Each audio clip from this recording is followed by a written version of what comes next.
জানেন কি, তমলুকের এই রাজবাড়ির সঙ্গে জড়িয়ে আছে ২৫০০ বছরেরও বেশি পুরনো ইতিহাস। প্রায় ২৫০০ বছরের প্রাচীন তমলুক রাজবাড়ি যেন আজও নিয়ে যায় সুদূর অতীতে। তখন তমলুক ছিল প্রাচীন তাম্রলিপ্ত একটি গুরুত্বপূর্ণ জনপদ ও বন্দরনগরী।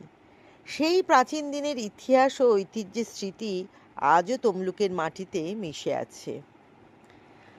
তমলুক শুধু একটি শহর নয়, প্রাচীন বাংলার ইতিহাসে রয়েছে এক বিশেষ স্থান। আর সেই ইতিহাসের সঙ্গে জড়িয়ে রয়েছে তমলুকের রাজবাড়ি ও রাজপরিবার। আমি চারদিকটা ঘুরে ঘুরে দেখছিলাম। দেখো, আমি যে রাস্তা দিয়ে যাচ্ছি ঠিক তার পাশে রয়েছে একটা সুড়ঙ্গ। তখন জানতাম না, ভাগ্যিস। পড়ে গেলে কি হতো। তোমরা যখন যাবে খুব সাবধানে যেও। এই সুড়ঙ্গের নিচে রাজবাড়ির বেশিরভাগ অংশটাই রয়ে গেছে।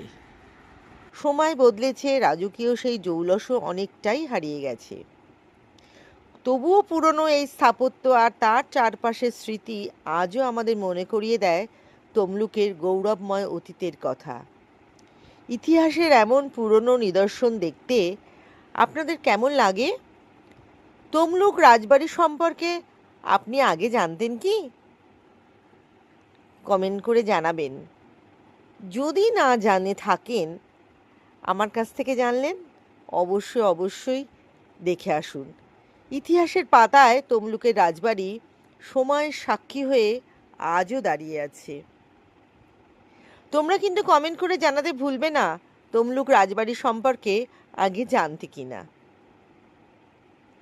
এসো ইতিহাস দেখি, শুধু কলকাতা না, পশ্চিমবঙ্গের। দেখবে ভীষণ ভীষণ ভালো লাগবে। ইতিহাস দেখতে দেখতে হারিয়ে যাবে সেই ২৫০০ বছর আগের যুগের